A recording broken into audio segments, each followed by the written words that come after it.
Bruce, you must have something really good too. Of course I do. It's Bruce Danielson, and I guess I'm here to entertain you too. Good afternoon. I'd like to call this meeting to order, an informational meeting, Tuesday, November 9th, 2021. I'd like to make a note that Councilor Brecky is on the phone calling in. So we'll start off with committee or commission reports. Anybody from the Siouxland Heritage Museum Board? Councilor Starr? Yes, thank you very much. Probably one of the most exciting things about the board meeting this month is that there was another anonymous donation made to the endowment fund for $150,000, which takes the museum's endowment at the Sioux Falls Community Foundation to a little over, it's like 2.2 million. So that continues to fund the activities and the workings of the museum. So as we continue to add to that, I'd like to thank that anonymous donor. And if you're in the crowd, I would like to thank you too. Yeah, exactly. Anybody write that big check? So thank you to them. We need to introduce them to our Parks and Rec new foundation board, so we'll get a chance to find that anonymous person. And then after that, it was some of the events are coming back to the museum. A lot of the holiday activities are on board, and some of the numbers are returning to visitors at the museum. So we're seeing some of those returns. So thank you. The UDC, is anybody, Councilor Starr, did you make that meeting also? I did make that meeting as well, and I'd be happy to unless Councilor Brecky wanted to, but I know she was on the phone. The most exciting thing about the Urbanized Development Council was that new officers were elected. Former County Commissioner Carol Tweet was re-elected to be the chair for an additional year, and I was re-elected to an additional year, serving as the vice president of the organization. The other thing that really was more important than probably some of the officers was that T has now, with the current census numbers, is over 5,000. So the city of T itself is now a member of the Urbanized Development Commission, and we elected a representative, the mayor of T, to serve on the UDC board. I always, it's one of those places, one of those meetings where the engineers have more acronyms than we know what to do with. So I try to use as few, but after that, there was a TIP amendment that basically moved the money from some pre-buying of steel for a bridge and some of those things. So there wasn't really a lot of updates other than those two main things. So Thank you. We'll move on now to council remarks. Any council remarks at this time? Seeing none, we're going to jump right into our presentation that we scheduled. The only thing on our agenda today, because we know it's going to be so fascinating, is the agreements for the Mary Jo Wagner Arboretum and Great Plains Zoo.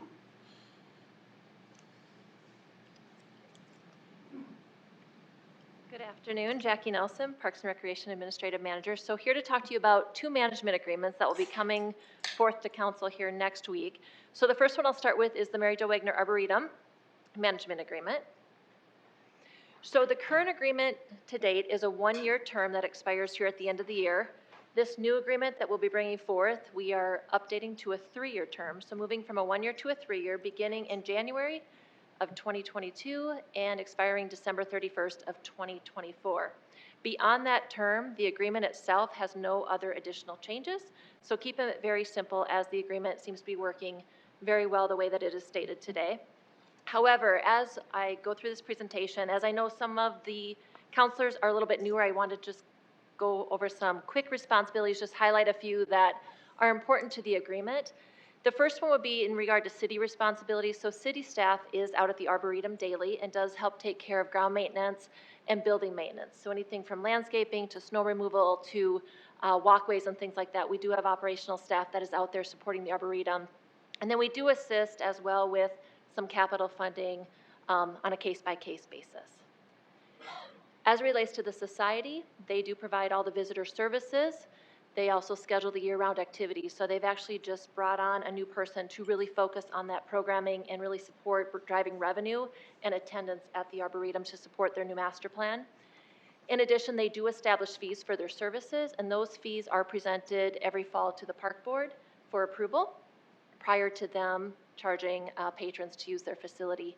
And then finally, they do submit their capital improvement request to the city personnel for the budgeting process. And that's about it as it relates to the management agreement, nice and quick. So from a timeline perspective, the park board did approve the new management agreement at the October meeting. Here today to talk to you about it.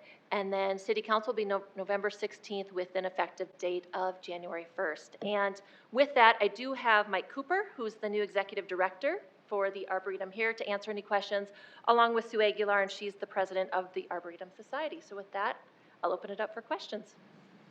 Councilors, questions? Well, I see no questions on this, and that is good that you've done that to the extent that we have no questions about what's going on. You've done a great job so far, and we appreciate all the work that you've done out there. It's probably the most exciting thing on the eastern side of Sioux Falls, outside of Rowena. It's great. I'm glad you know where it's at. That's awesome. So then we'll move into the zoo, Great Plains Zoo and Dubridge Museum Management Agreement. So again, keeping it very simple because things continue to work very smoothly at the zoo as well. So with the zoo, this one expires also here at the end of the year. This agreement is a 5-year agreement that's expiring. We are exercising the option to extend for one additional 5-year term. So the new agreement will take place January 1st, 2022 through December 31st of 2026. With this agreement, we do have a few minor updates. The first one would be the IRS Form 990 date change. So this is actually in Section 4 of the agreement. We are pushing that date back from June 30th to September 30th. Reason being is timing with the zoo and when they do their audit and file their taxes. That June 30th date is very tight for them, and they're usually having to file for an extension. So we're just now that we have the chance to update the agreement, we're updating it to September 30th so we can be in compliance with the agreement and all of their requirements as well from the audit perspective. In addition to that, just some minor language changes pretty much in Section 15, which falls under the society responsibility, and they're just basic languages. So we're going to add the word browse, which is food, to Section 15.5. We're going to add in 15.1.8, just that the society and the city will continue to coordinate as new plantings, shrubs, things like that take place in the zoo. And then finally defining what the word exhibit really means, that it's both animal and informational exhibit. So just a little cleanup and clarity as relates to both parties to make sure we're all on the same page. And then again with that, just a few responsibilities that we think are important to point out. First one would be the city does maintain all of the ground outside of the exhibits, from mowing, snow removal, tree care. We do have operational staff at the zoo daily as well. We provide annual appropriation and replace equipment through our OSEP program, working very closely with the zoo and having meetings regularly on that. We do provide additional capital funding on a case-by-case basis. So an example we have in here is just the Lions exhibit that we're currently working on with the $1.4 million. And then we also do provide 2 mayor-appointed board members to the zoo board as well to make sure the city has a voice within that board. As it relates to the society, they do provide the visitor services and animal care. They keep all of their exhibits and displays in clean, well-maintained condition. They maintain an AZA accreditation, which I know they're currently focused on and working towards right now. Along with that, they maintain all equipment and perform preventative building maintenance, and then they submit reports and attend our park board meetings as requested. And Becky did just report to our park board at our October meeting as well with an annual report. A similar timeline to the Arboretum. It was approved by the park board in October, city council informational today, council meeting next week, and then January 1st effective date. And with that, I do have Becky DeWitts here with me from the zoo. She's just finished up her first year as the executive director at the zoo, and I would be happy to answer any questions. Thank you. Councilors, questions? Councilor Erickson. Thank you, I do. And I don't know if it's for you or Becky. I know there's been a lot of changes at the zoo the last year, and there was I don't know if I'm speaking the right language. So there was a concession crew that came in and essentially was starting to run the concessions and stuff. Is that still happening? And talk to me a little bit about what that looks like. I'm not saying it's a good thing or a bad thing. I just was looking for more information. Absolutely. So the group that we have that runs, it's not just the concessions, but also the admissions and the gift shop. So all the retail revenue centers is called SSA Group, and they manage over 400 attractions worldwide, including 3 of the 4 Disney locations. And so it's a rev share, essentially, and we retain a certain percentage of admissions and membership, and then they retain a certain percentage of the concessions and the retail, which has much more overhead costs, as you would imagine, and then they staff those areas. Now, in terms of our contract with them, we just went through a revision because they did invest over $200,000 on a new point-of-sale system. And so it's been a very strong partnership at this point in time, and I can see a lot of positive momentum. Where I would like to see it improved is maybe to make it more seamless, because no one from the outside coming in knows that we're 2 different organizations. Yep. And so we need to be in alignment because of that. Good, thank you. I just was looking for a little extra info on that. And then one other question I have, and then I'll tell you, do you have anyone that rents the zoo out, like for a large chunk of money? Like, would somebody come in and rent the zoo out for like $5,000 or more? We did that just recently, and it was actually the back 40 of the zoo, so not the entire zoo property, so we did not shut down the zoo for Okay. that event. And that was with the American Cancer Society, chose an outdoor venue for their gala this past summer. Very nice. Okay, so the reason why I asked that, bear with me, I'm sorry to my council colleagues.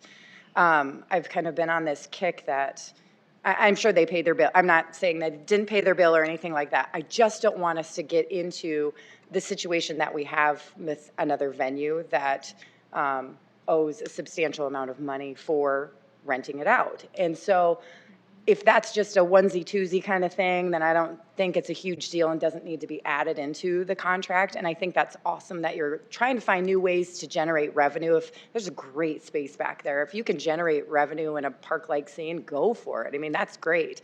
I just want to make sure that we as a city are mindful of that, and that we don't ever see our delinquents get up over a certain amount of money over 120 days. And here we're in the same situation. I know my desire would be to add it to the contract, which is not a big deal, I'm sure, but I don't want to go back and rewrite it all because I don't think it's an issue on this particular case. So that's just my 2 cents that I bring up.